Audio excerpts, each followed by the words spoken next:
primeiro lugar, queria cumprimentar o presidente Fernando Henrique, agradecê-lo e agradecer ao Sérgio pelo convite. Prazer estar aqui. Cumprimentar aqui meus colegas que já estiveram desse lado e agora a Ana Paula está de um lado, o Renato do outro, e eu acredito que nós brigamos juntos aí boas batalhas pelos estados. Estou me sentindo um pouco sozinha, mas a gente tenta arregimentar aí alguns outros secretários. Queria cumprimentar a plateia, dar boa tarde a todos. E eu vou fazer assim, um brevíssimo comentário, vou me permitir, vou pedir licença, porque eu não posso perder a oportunidade aqui. Vou fazer esse comentário, talvez até com um caráter um pouco pessoal, mas eu vou pedir essa licença. Eu cresci na política e eu passei a minha vida inteira ouvindo elogios ao político Fernando Henrique Cardoso. Me tornei adulta, eu sou filha de políticos goianos, né? Deixa eu fazer aqui a explicação. Eu passei, depois da minha vida adulta toda, fora de Goiás, longe da política, no mercado financeiro, em consultorias econômicas, na academia.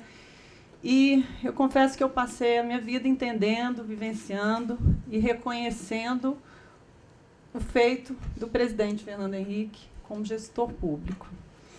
Eu agora voltei para Goiás e estou exercendo, graças a um convite honroso do governador Marconi Perillo, estou exercendo uma função que tem um pouco dessa convivência política, um pouco dessa experiência política, mas que pela primeira vez está me permitindo exercer um cargo de gestora pública. E aí, olhando a minha experiência, os desafios no meu microcosmos ali, vendo os desafios, as dificuldades que a gente enfrenta, eu, claro, assim, numa experiência absolutamente incomparável com aquela que o senhor teve, presidente, eu tenho que dizer aqui, fazer esse registro, que definitivamente, assim, eu aprendi que o senhor não é só um exemplo de político, o senhor não é só um exemplo de gestor público, certamente o senhor é isso tudo e fez e faz o que faz pelo Brasil, graças ao líder que o senhor é e graças, claro, ao homem público, acima de tudo, que o senhor é. Então, eu precisava fazer esse registro aqui, dizer que para mim é uma honra hoje poder falar com a presença do senhor, da sua liderança e da sua estatura como homem público. Não estava combinado. Não estava combinado, mas eu não poderia ter. Eu asseguro que foi espontâneo. Bom, mas então, vamos lá. Deixa eu falar um pouquinho, acho que eu vou puxar ali o fio que o Renato iniciou. Eu vou falar desse período mais recente, né? Como eu disse, eu comecei nessa vida aí 1 ano e meio, 1 ano e 9 meses, e cheguei numa situação, digamos, que não é a melhor situação, o melhor momento para se chegar e para se iniciar uma experiência como essa, mas eu digo que é uma experiência muito rica e que permitiu realmente que a gente entrasse num debate que eu acho que é um debate fundamental. Bom, eu vou falar basicamente da crise dos estados, da experiência de Goiás, vamos falar um pouco do projeto de renegociação das dívidas e faço umas reflexões que eu vou passar a bola aí para a Ana Paula, certamente, para concluir e dar a visão do outro lado, né? Mas, em primeiro lugar, assim, eu queria dizer que quando eu falo de Goiás, Goiás é um bom agente representativo. É claro que eu vou falar muito da experiência de Goiás, mas eu queria que os senhores vissem Goiás como um estado que está na média. Ou seja, nós temos aí 4, 5 estados que estão numa situação de colapso. Nós temos 4, 5 estados, talvez, que estão numa situação mais controlada. E nós temos aí 17 unidades federativas que estão mal. Ou seja, mesmo aqueles que estão controlados, mas estão numa situação que estão se equilibrando, digamos assim. E Goiás, em particular, migrou do extremo do colapso para o extremo, dentro, né, desse meio, dessa distribuição, conseguiu migrar para um extremo mais próximo de uma situação de controle. Isso foi feito a muitas custas, foi feito também graças, principalmente, a uma liderança muito forte do governador Marconi Perillo, que pegou essa bandeira e, com muita habilidade, com muita força política e com muito enfrentamento, conseguiu ir adiante. Eu vou falar um pouquinho sobre isso. Mas, basicamente, é importante, toda vez que eu falo sobre Goiás, eu acho que a gente pode estender isso para esse espectro de estados que estão aí no meio da distribuição. Agora, independentemente, o que eu digo é que a correnteza está toda indo lá para o abismo. Nós conseguimos nadar contra a correnteza, mas se não fizermos algo estrutural, certamente todos nós, mais cedo ou mais tarde, vamos chegar na situação do Rio de Janeiro, do Rio Grande do Sul, de Minas Gerais, de Rio Grande do Norte, que são estados que estão numa situação mais delicada. Bom, e aí, falando um pouco da minha experiência, cheguei em Goiás, janeiro de 2015. Goiás cumpria a Lei de Responsabilidade Fiscal, cumpria o Programa de Ajuste Fiscal do Governo Federal. Então, parecia, em princípio, que estava tudo bem. Assumi no dia 1º, peguei os números. Eu diria que assim, o governador ele foi muito, como é que eu diria, corajoso ao me convidar, dado que eu não tinha nenhuma experiência na gestão pública, e eu fui mais ainda em aceitar sem sequer olhar os números do Estado, né? Esse convite foi feito no dia 22 de dezembro, no dia 26 eu aceitei, no dia 1º eu estava lá. Então, eu fui olhar os números, primeira reunião com o governador, falei, governador, a única coisa que eu vi era isso, está cumprindo lei de responsabilidade fiscal, está cumprindo o PAC. Só que eu fui olhar o fluxo de caixa, não tinha recurso para pagar a folha. Falei, governador, não tem recurso para pagar a folha no dia 30. Não, secretário, como assim? Isso é inegociável. A senhora se vire porque vamos pagar a folha no dia 30. E aí tudo começou. Falei, bom, então deixa eu entender onde é que está o problema. Porque, ok, o recado está dado, mas o que aconteceu? Afinal de contas, imaginava que as coisas estivessem mais ou menos sob controle.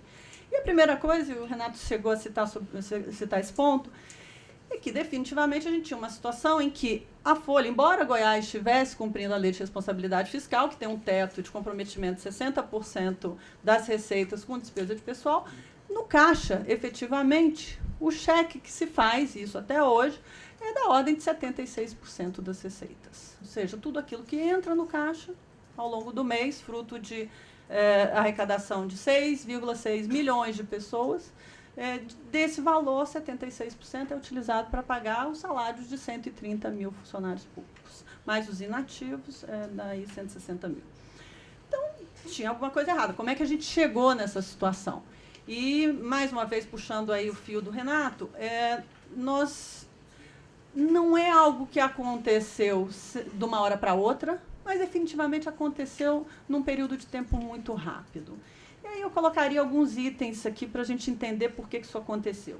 A gente fala muito da nova matriz econômica, nós sabemos o desastre que essa orientação econômica, de política econômica gerou do ponto de vista macro, mas ela tem uma vertente nos estados também, que é justamente a questão dos empréstimos.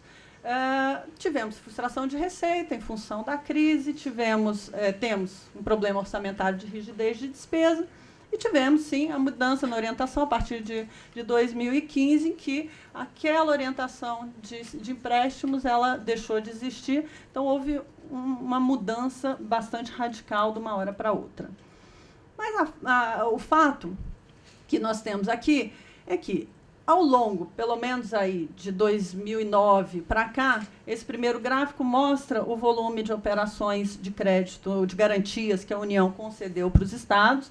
Ele é claramente crescente, mas a partir de 2011 ele toma uma proporção muito grande. O segundo gráfico mostra, a parte verde, são as excepcionalizações à Lei de Responsabilidade Fiscal. Então, não é, mais uma vez, que a Lei de Responsabilidade se esgotou, é simplesmente que se abandonou alguns princípios da Lei de Responsabilidade Fiscal. Esses gráficos, inclusive, são de elaboração da Ana Paula, que eu tomei emprestado. Mas o que houve foi, definitivamente, que os estados tiveram acesso a recursos num volume bastante elevado. E o ponto é que é muito difícil, hoje, ou pelo menos foi assim que se lidou ao longo desse período, diferenciar o que é receita extraordinária do que é receita ordinária. Ou seja, a receita própria, vinda de arrecadação de impostos, de fundo de participação, ela está estabelecida e ela é absolutamente... ela vem se mostrando, inclusive, com uma taxa de crescimento muito baixa nos últimos anos. Mas os estados tiveram acesso a receitas extraordinárias, quer seja royalties de petróleo, quer seja empréstimos, ou a soma dos dois, que estabeleceram um patamar de receita muito lá em cima, muito superior às receitas ordinárias e crescente. E foi essa linha de receita que passou a ser a receita observada pelo gestor público nos estados. Eles olharam e disseram, bom, eu digo que o político é muito otimista. Então, eu dizia, minha receita ano passado foi 10, no ano que vem ela vai ser 15, no ano seguinte 20, 25. Então, definitivamente, e como isso se concretizou ao longo aí de 5 anos, de fato, as despesas foram sendo consideradas dentro da linha de receitas totais, aí incluídas receitas extraordinárias. O que aconteceu a partir de 2015?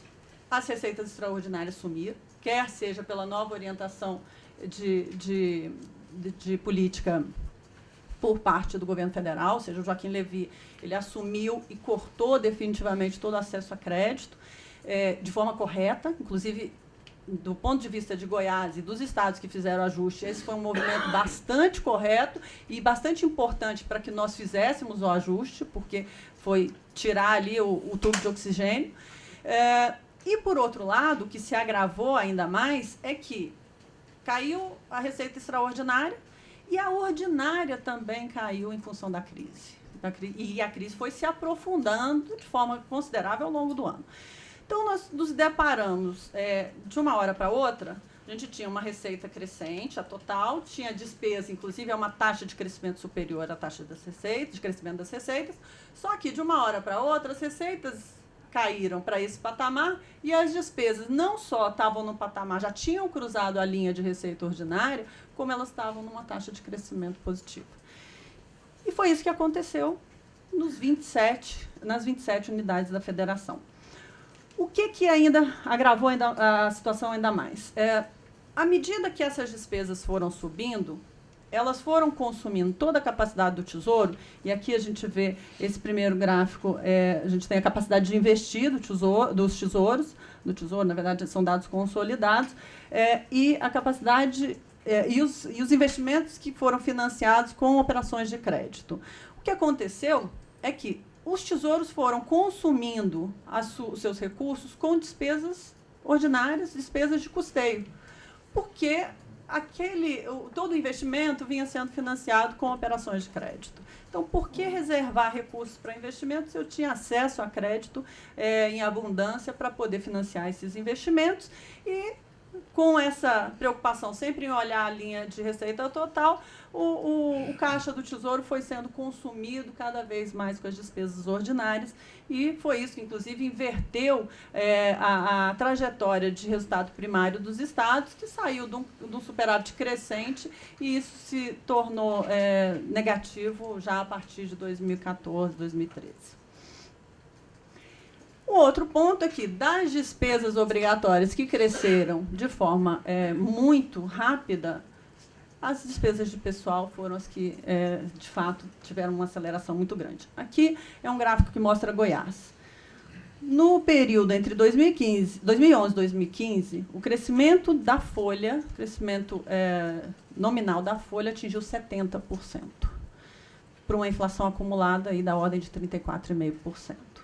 Em nenhum ano, entre 2011 e 2015, a folha cresceu menos do que a inflação. Na verdade, ela cresceu muito mais do que a inflação em todos os anos, apenas um ano. Nos outros poderes, o crescimento foi menor. Isso representou 26% de crescimento real de salários, efetivamente, porque a folha teve uma redução.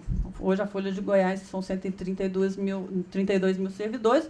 Não só reduziu para 131, mas o número de ativos caiu em 10 mil. Então, além disso, foi uma transferência de renda para inativos, o que, ao mesmo tempo, gera um colapso da máquina, ou seja, os servidores, eu tenho menos servidores ativos, pressão para fazer novos concursos, enquanto a folha cresce de forma contínua. Então, e essa é uma despesa que, hoje, como eu disse, ela representa 76% da receita líquida do Estado. Por outro lado, ela tem um nível de rigidez absurdo, porque a gente está falando aqui de, majoritariamente, servidores estáveis que não podem ser demitidos. Mas, ainda assim, e aí eu vou fazer aqui a defesa do meu governador, porque todo mundo fala, mas por que o governador deu 70% de aumento para os servidores públicos? Isso é um absurdo. Mas não é simples lidar com greves na polícia, com greves na saúde, com greves na educação. No caso de Goiás, os policiais ficaram 76 dias na Assembleia Legislativa, que foi invadida pelos policiais, e acabaram saindo depois de um reajuste de 70%. Então, de fato, é muito difícil lidar com esse nível de controle, com uma lei de greve que é leniente, ao mesmo tempo com a estabilidade, que é uma blindagem contra quase tudo, eu diria. Eu costumo dizer que assim, eu não sou muito querida dos servidores públicos no estado de Goiás, mas eu me lembro de uma história. Eu fui servidora concursada do Banco Central, pedi exoneração quando fui para o Itaú, e me disseram, quando eu passei no concurso: Ana, sua vida está resolvida, você só não pode matar. Então, agora você vai ter emprego para o resto da vida. E hoje eu digo o seguinte: pode até matar, que você não vai perder o emprego. Porque realmente é muito difícil hoje demitir um servidor público. A estabilidade, eu entendo a estabilidade para carreiras típicas de Estado, mas eu não entendo uma blindagem absoluta sobre leniência, sobre não trabalhar, sobre corrupção, sobre má gestão e etc. Mas, infelizmente, é isso que a nossa estabilidade gerou. Mas aí eu vou falar, então, do ajuste de Goiás. O que foi feito? Naquele momento em que sentei com o governador, eu falei: governador, a situação está complicada. Ele falou: então nós vamos fazer o que é necessário. Eu, como economista, simples, vamos aumentar a receita e cortar a despesa. Resolve rápido, fácil. Eu não contava que existe, inclusive, uma variável chamada política, que exige aí uma certa articulação, a receita não fica tão simples de ser colocada em prática. Mas a verdade é que nós fizemos em Goiás um ajuste que eu reputo como talvez o maior ajuste proporcional do país. Eu não posso falar que é o maior, porque eu tenho a Ana Paula aqui do meu lado, a gente nunca botou na conta aqui qual foi o maior, então acho que a gente está ali entre os maiores. Alagoas fez um grande ajuste também, então tem vários estados que fizeram um ajuste importante. Mas Goiás, basicamente, fez um corte. No primeiro momento, o governador me pediu um orçamento real. Falou: então, vamos fazer um orçamento real. E eu trouxe para ele o orçamento irreal. O orçamento de Goiás mostrava um déficit orçamentário da ordem de quase 7 bilhões de reais. É mais ou menos proporcionalmente o problema que hoje o Rio de Janeiro tem. Mas nós fizemos lá um corte e, além disso, claro, tive que rever as despesas, né, as projeções as receitas, as projeções de receita estavam superestimadas, porque não consideravam a crise que já se instalara. E, com isso, cortamos as receitas, colocamos as receitas no lugar e saímos cortando as despesas. Ainda assim, nós tivemos um aumento de 1,5 bilhão na folha de pessoal, que, mais uma vez, nós tivemos que cortar mais para poder acomodar esse aumento nas despesas de pessoal que já estava contratado.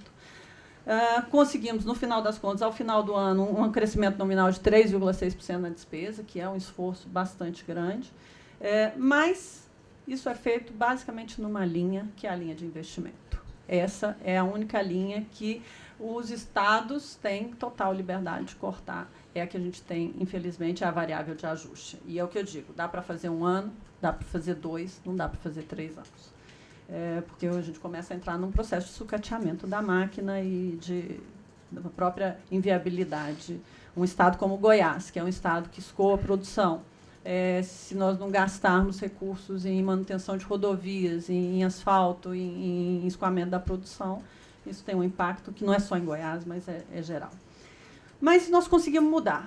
E eu costumo dizer que assim, isso é uma mensagem de possibilidades. Goiás saiu de uma trajetória em que o superávit fiscal, o superávit primário veio despencando ao longo dos anos, e já em 2015 nós conseguimos quase que um equilíbrio, tinha uma meta de déficit de 444 milhões, conseguimos um pequeno superávit, e esse ano, aqui só tem um errinho, na verdade é segundo quadrimestre, nós já estamos com um superávit de 1,8 bilhão de reais, e devemos chegar muito próximo de um equilíbrio orçamentário, de um déficit zero. Ainda vai ter aí 300 milhões de desajuste, mais perto dos 6,7 que nós tínhamos em janeiro do ano passado, e fechamos com 1,8 bi, então esse foi o tamanho do ajuste. A gente está falando aí de 5 bilhões de reais que nós conseguimos correr atrás ao longo do ano. Mas esse ano a gente já deve entrar num processo de maior equilíbrio, fechar o ano com maior equilíbrio e certamente numa situação financeira mais tranquila, ou mais controlada. Agora, isso foi feito dentro de um processo que é um processo muito traumático do ponto de vista dos fornecedores, do ponto de vista dos estados, porque o ajuste ele é determinado pela disponibilidade de caixa. Ana Paula certamente vai falar sobre isso, e é o ajuste que, ao contrário da União, nós não temos título para emitir, graças à lei de responsabilidade fiscal, não temos banco que nos financie, então você tem, de fato, que fazer o ajuste ali na mão. E um ponto que foi definitivo na questão do ajuste em Goiás foi o controle da folha de pagamentos. Embora tivéssemos lá aumentos já dados, e o governador adiou esses aumentos, leis que ele próprio tinha autorizado, ele adiou esses aumentos, ele mandou outro projeto de lei para a Assembleia, e a gente conseguiu sair do limite da lei de responsabilidade fiscal, nós estávamos batendo ali na trave nos 48,6%, hoje nós devemos fechar o ano aí quase rompendo o limite do prudencial. Então, mesmo com alguns aumentos, a gente conseguiu trabalhar aí na linha, que é a única linha, de fato, fundamental hoje para o desequilíbrio, que é a linha de despesa de pessoal. Bom, eu vou passar muito rapidamente, porque eu acho que meu tempo já está se esgotando, né, Sérgio? Já estou também na leniência. Ah, é? Mas, não, você esgotou o seu tempo agora. Então eu tenho mais uns tempo regulamentar. 5, 10 minutinhos? Tá bom. Então, eu vou falar rapidinho do projeto de renegociação das dívidas, até porque, assim, fizemos isso tudo. Chegou em janeiro de 2016, peguei... só lembrando que aqueles números da Lei de Responsabilidade Fiscal é com o conceito atual, não é o conceito de caixa. Mas chegamos em janeiro de 2016, reunião tradicional com o governador, começo do ano, tínhamos já aprovado o orçamento. Secretária, tudo bem? Então, esse ano vai ser melhor? Sim, vai ser melhor, mas, governador, não temos dinheiro para pagar a folha. Ele falou, mas não é possível, secretária. Não é possível, depois de tudo. Eu falei, pois é, governador, temos um problema. Fizemos um ajuste enorme, mas eu estou olhando para frente, crescimento vegetativo da folha, não demos database ano passado, não vamos dar esse ano, mas a folha vai crescer de novo 10%. E nossas receitas não vão crescer 10%. E aí que a gente entrou num processo que já vinha com o governo federal de renegociação das dívidas e entramos, aí a gente já tinha, o ministro Nelson Barbosa tinha assumido e esse processo voltou à tona. Depois disso, ele combinou já com a Ana Paula, com o ministro Meirelles, num projeto que é o PLP 257, que está tramitando lá no Congresso Nacional, foi aprovado na Câmara e agora está no Senado. Bom, basicamente, o projeto ficou conhecido como um projeto de renegociação das dívidas dos estados e aquela crítica toda, mais uma vez, vamos socorrer os estados. Verdade. Perigo moral, os estados vivem quebrando, vamos financiar eles agora, eles vão quebrar de novo. Verdade. Então, o que nós tentamos aqui incluir? Vamos colocar contrapartidas, e aí os dois estavam, né, do lado dos estados, e nós trabalhamos, essas foram as boas batalhas que nós brigamos juntos. Vamos botar contrapartidas para evitar que isso aconteça de novo daqui a pouco. E as contrapartidas que ficaram no projeto, basicamente, foi o controle do crescimento das despesas correntes primárias. Então, vamos evitar aquele problema lá de trás, em que as despesas vão crescendo de forma descolada das receitas. Vamos vincular isso ao crescimento da inflação. Tinha 2 outros itens do projeto que caíram na Câmara. O primeiro deles é a limitação do crescimento das despesas de pessoal à revisão geral anual. Ou seja, não basta limitar o teto de despesas totais. Vamos limitar também a despesa de pessoal, porque ela vai consumir isso tudo. Infelizmente, isso caiu, a gente vai falar um pouquinho mais sobre isso. E o aprimoramento do conceito de despesa de pessoal, que vem na linha do que o Renato falou. Não é que a lei de responsabilidade fiscal se esgotou, mas ela precisa de alguns aperfeiçoamentos, ela precisa se atualizar. Em relação à despesa corrente primária, o PLP manteve esse dispositivo, ele vincula a inflação para a gente evitar aquela trajetória descolada entre despesas e receitas. Mas alguns anéis se foram, né? E, basicamente, o conceito de despesa de pessoal foi um deles. A gente não conseguiu manter isso no projeto. E aí eu falo quase como governo, às vezes eu tenho uma crise de identidade, porque a minha agenda é tão próxima da agenda hoje do Ministério da Fazenda que eu acabo aqui fazendo muito a defesa do que era ali originalmente. E aí, voltando um pouco ao básico, né, que é o que eu digo, por que tem uma limitação de despesa? Não é porque a gente quer ser ruim com o servidor público e não quer dar aumento para o servidor público. É porque o Estado tem receitas que tem que dar conta não só de pagar bem o médico, mas de comprar medicamento, de aparelhar um hospital, de construir um hospital. Não adianta eu ter professores bem pagos se eu não tenho giz, se eu tenho uma sala de aula que está caindo aos pedaços. Não adianta eu ter polícia, um contingente enorme de policiais na rua, se não tem combustível, se não tem viatura, se não tem bala, se não tem armamento, se não tem condições de trabalho. Esse é um debate que a gente não consegue fazer hoje. E, basicamente, porque a lei de responsabilidade fiscal, assim como eu cheguei em Goiás e disse Goiás está bem porque está cumprindo a lei de responsabilidade fiscal, esse debate não chega na sociedade se não ficar explícito que hoje 76%, e não 40% ou 59% no Estado como um todo, das receitas estão indo para salários. Então, esse debate ele precisa ser feito. E a gente, infelizmente, perdeu isso no PLP 257, mas, certamente, eu acho que a gente tem uma agenda de longo prazo aí para ser trabalhada. E a questão hoje ainda perpassa o ponto só do limite. Hoje, o Executivo ele está sujeito às regras, primeiro, porque o Caixa está com ele, tem uma questão financeira. Segundo, porque a STN olha para os estados e para o Executivo com base numa metodologia que incorpora boa parte desses outros penduricalhos que os próprios tribunais de conta dos estados tiraram da frente. Agora, os outros poderes não.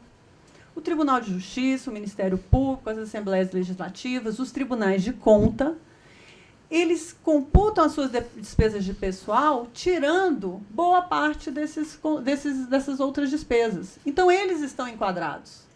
O Executivo não está enquadrado. E, mais do que isso, quem paga, quem faz o cheque, é o Executivo. O Caixa está sob gestão do Executivo.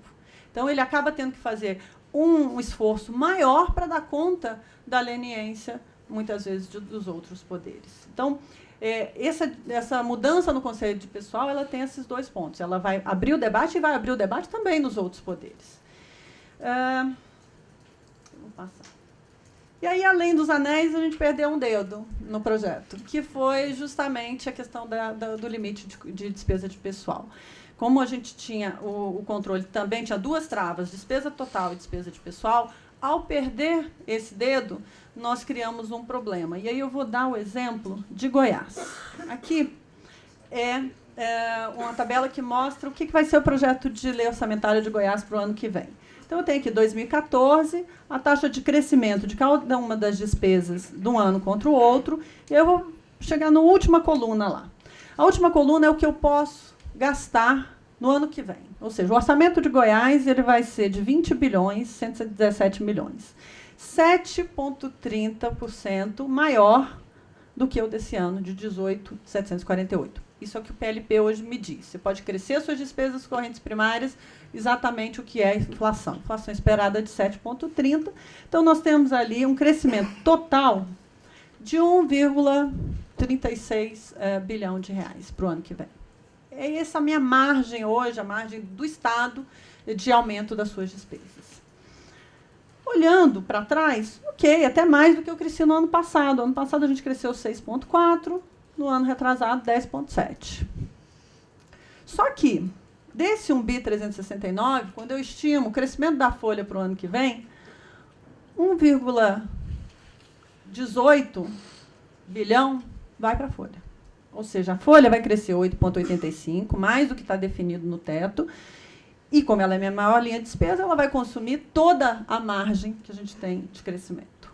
Sobram aí 188 milhões.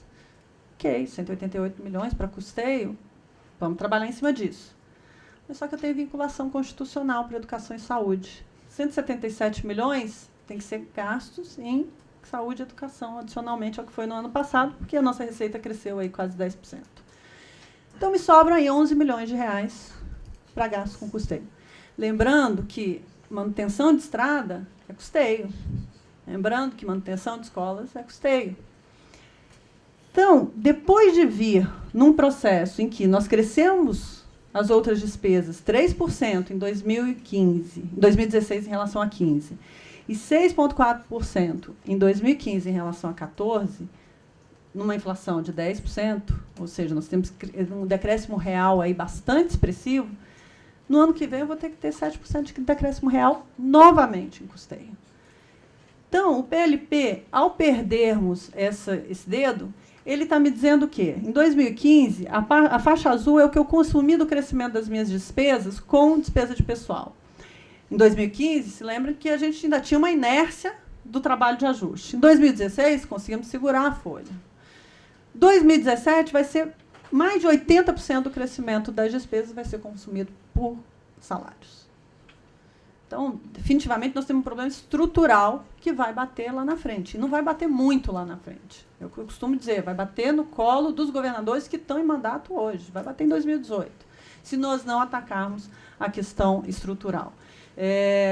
E essa pressão, mais uma vez, junto com estabilidade, com a lei de greve, é uma pressão complicada. Se ela viesse estabelecida lá atrás, os governadores tiravam um pouco dessa pressão local e conseguiam transferir isso para uma lei, para um benefício vinculado à renegociação da dívida. Ana, é com dor no coração que eu te peço para acelerar. Último slide. Então. Depois você falou que eu já tinha percebido que minha leniência aí já estava esgotada. Bom, então, basicamente, só para botar o ponto do debate, né, os entes subnacionais têm um problema fiscal que não é dívida, é estrutural e é vinculado a gastos correntes. E a gente vai precisar atacar isso como agenda estrutural.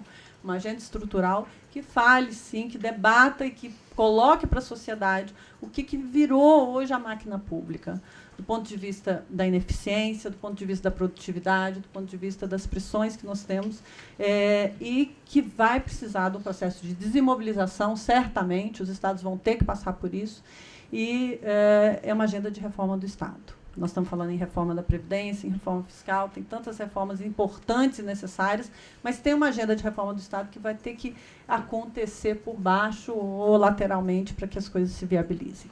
Muito obrigada.